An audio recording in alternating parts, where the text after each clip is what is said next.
Noni, how are you?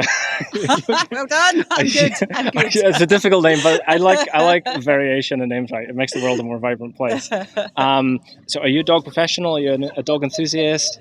Well, I'm a trustee with a rehoming charity. I'm a trustee welfare coordinator, rehoming coordinator, and I also deal with a lot of the behavioural cases for the charity. God, there's a lot of stuff that you do. A lot of stuff. How long have you been doing this? I first got involved with Vizsla Welfare in 2016 after adopting a dog, and stupidly volunteering to help because they said they'd had nobody in Scotland. Oh, we don't have any reps in Scotland. You're like, what? And I was like, okay, I could do I could do the odd thing. And yes, now I'm practically running the charity. Oh, by gosh. Yes. Where are you guys based? Well, headquarters is in Kent. In Kent, so it's the whole UK? Yeah, we don't have a physical premises. We all just work out of our homes. We're all volunteers. Nobody gets paid anything. We cover the whole of the UK. My God, that's a lot of work in your free time. Oh, yes.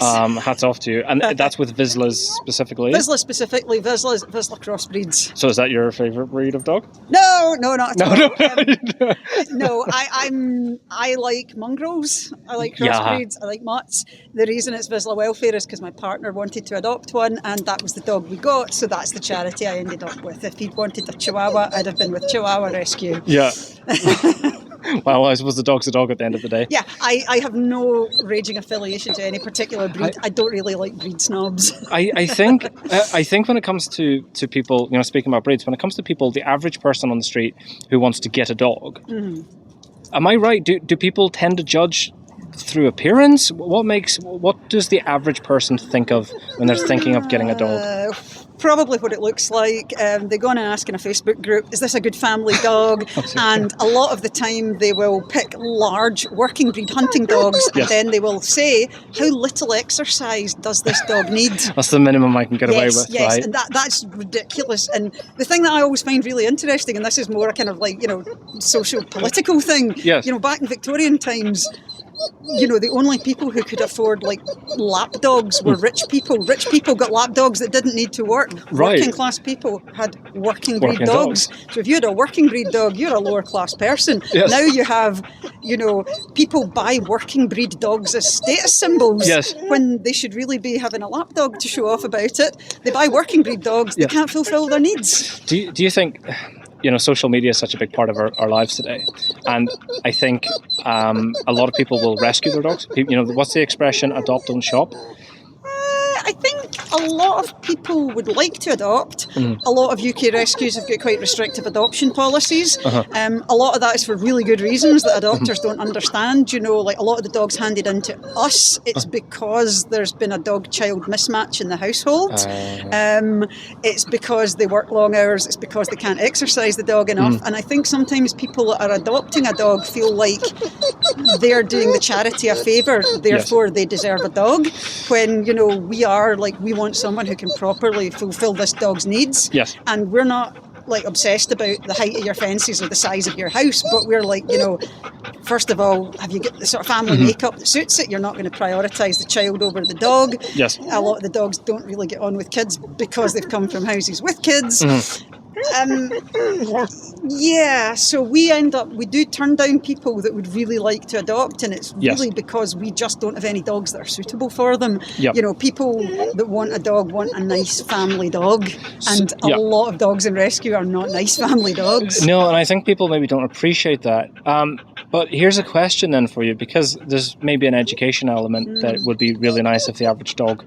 there's a good question. Looking at the average person with a dog on the street, really educated, maybe lacking some education? Marginally.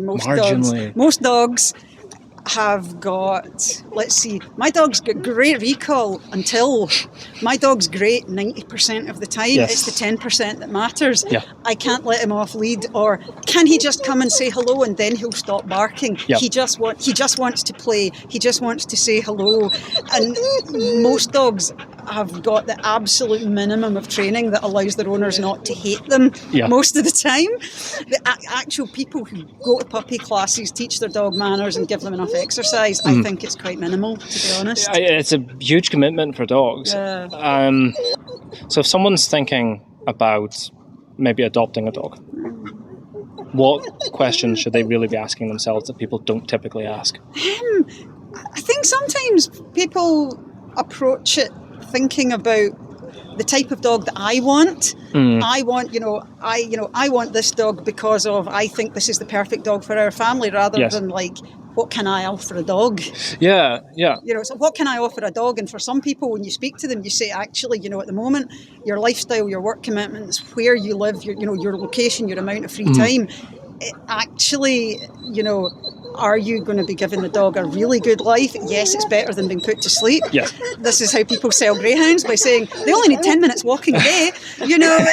Yes. A lot of people who get, dogs are required to fit into, people are busier than they ever were. They work longer hours. They live in more urban areas. And you can't bring a Malinois into the office, can you? Let alone a greyhound. No. Or, I would love to. I'd love to bring you to work. I mean, I think a lot of people have got this lovely picture of, they've got their cute little dog and they're skipping down the beach with it, and they take the dog to cafes and parks and chat to folk, and then, they'll get a dog home and it barks a lot, it growls at other dogs, it jumps up on people, and folks say, get your bloody dog under control. Yeah. And then this is how you end up with people that are walking their dogs at midnight and at 4 a.m, because they end up with a trainer who can't actually deal with the problem and says, well, just keep them away from dogs. Yes. Or you adopt a dog from the Dogs Trust and they will only rehome a dog to you if you live in a low dog density area. Yeah. Which is ridiculous. So large organisations like that large yellow dog charity that you mentioned. Should I not have said No. Right. Oh, you can.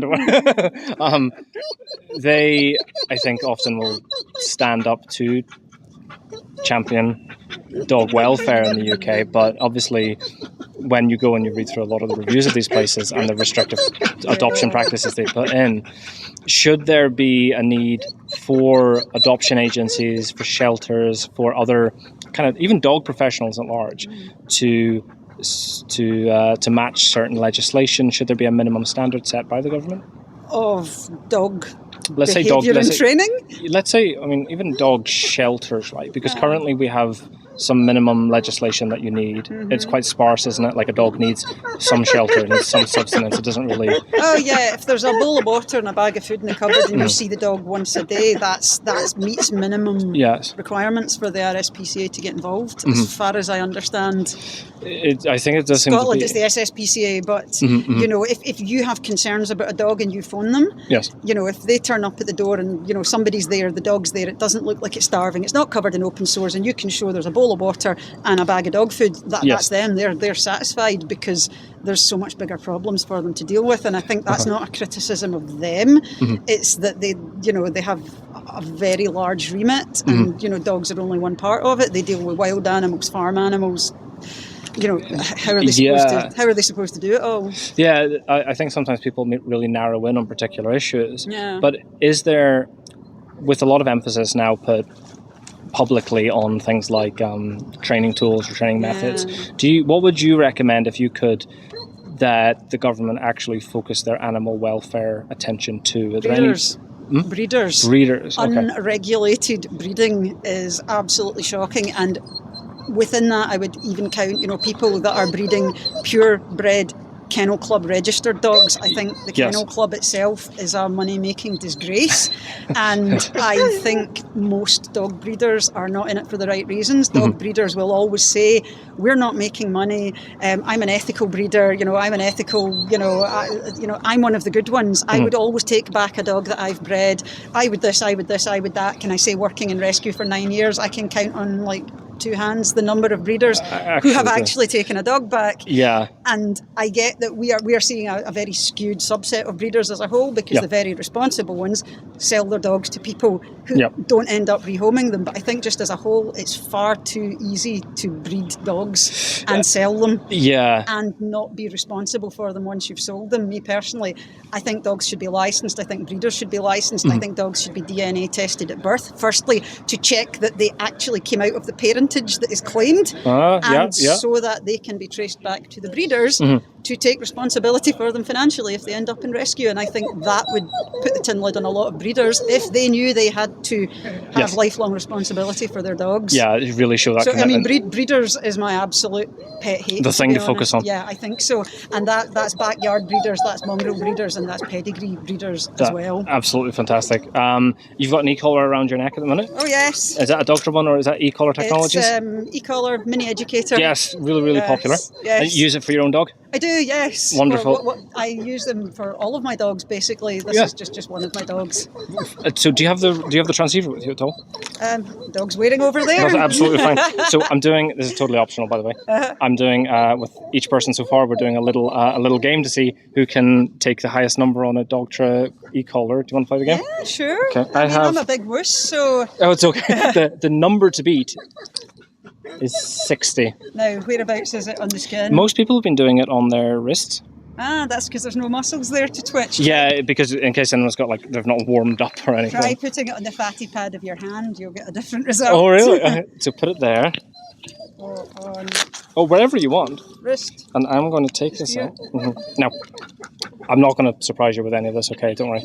So we've got 10 to start with. Would you like to try 10? Go on. Can't feel a thing. You know, I'll do it again. Can't feel a thing. Nothing at all, no? Nothing at all. Okay, 20? Should we try 20? Can't feel it. Oh, wait a minute. Let me see. Okay. Tap. Yep, I can feel it. You felt a 20? Yeah, Okay. I feel a twitch. Do you want to go higher? Go for it. 30? Yes. Okay. There's 30 and tap. Okay, so that's I can feel that. That's You a can feel it reasonably strong clearly. contraction. I can feel it just on the start of my hand. Wouldn't call it painful. How would you describe that to someone who's never felt an e-collar before? It would probably be the equivalent to somebody giving you a sharp flick Like with a little finger. flick or something, yeah. Flick with a finger. Funny enough, that's how I describe it as well. It's like a flick. Okay, 30. What kind of situation would you use a 30 for a dog? I mean, equating that to what I felt on my wrist there, I don't. I'm generally I use vibrate recall, and I use it as I've got it positively conditioned as a recall cue rather than a can you do this? You're not doing it. Don't listen to me. Yeah, so, I do something similar as well with my recall. I'm more like tap and come at the same time, and that's either the absolute lowest level that the dog could feel. Yes. I would say. I mean, I don't know how this compares to the mini educator.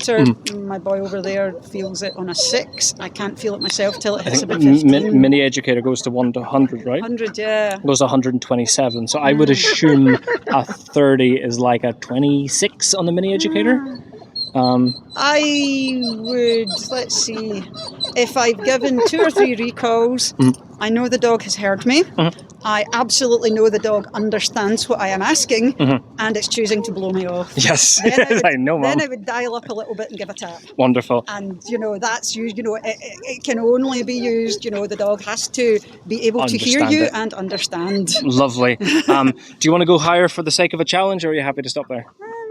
Whack it at 14, see if I drop my leaflets. 14, see if you drop your leaflets. Okay. Okay, and tap.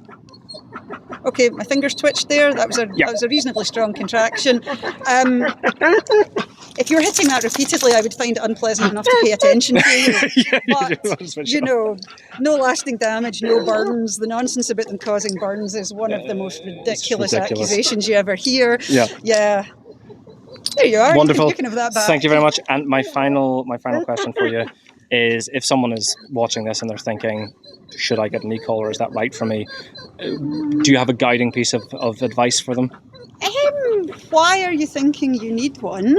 And I think that sometimes what happens is people think they're like dog remote controls, turn the telly on and off. Yes. And a lot of people think of it as a magic fix. Yes. It's absolutely not a magic fix. It can be a magic fix for a specific problem you've got. Yeah. If you've got a dog that has got good life skills, yes. good manners, it's well socialised, and it's got good obedience commands. It has the training there. Yes, it's got the training to back it up. Yes. If you don't have that, buying one and putting it in your dog's pointless, So it's like, what's the specific problem that you think you're going to overcome? And I think the one that most folk would benefit from is recall, guaranteed recall. That's pretty much what I use it for with my dogs, guaranteed recall. If people have got other problems, you think, what do you think that's going to fix? It's a relationship problem you've got with your dog. It's something that comes in at the end, right? Yeah, say like, what trainer have you been working with? How much training have you done? What progress have you made? And what's the sticking point you're on? Yes. And if they can answer those questions, go away and do some basic training. Find a trainer. Learn to drive a Mini before you get in a Formula 1 car, basically. Yes. But, I do also think that, a lot of even trainers, they still present them as last case scenario, like if nothing else works, it would be the last resort. You've tried everything, yeah. And, I've got to say, I get them with foster dogs. They're usually under-exercised, overweight, under-muscled, massively frustrated. And the trick to sort of evening them out is getting them off lead as quickly as possible. You do that with an e-collar. Yeah. And it's not unpleasant training. Most of the dogs love it. It actually helps you build a relationship with them quickly. Yeah.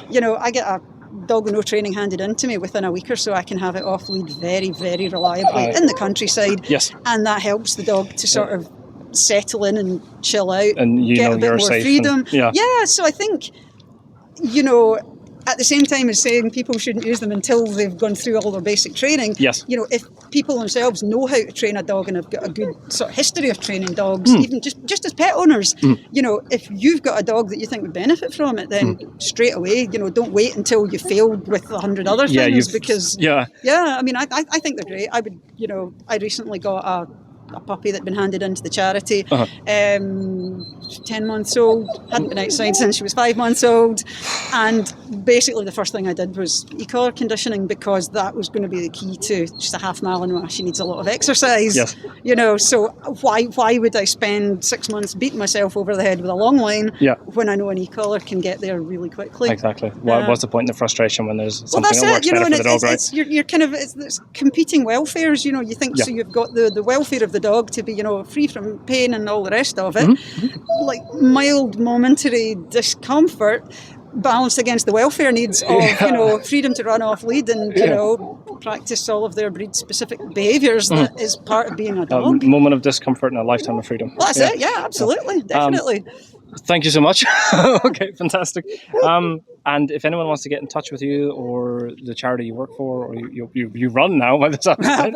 Maybe I shouldn't have said that. There's a whole bunch of us as volunteers. Everybody works really hard. So if anyone wants to get involved or to find out about you guys, where Hungarian Vizsla Welfare. Fantastic, and that's on Facebook and Instagram and the Facebook, website. Instagram, Google it.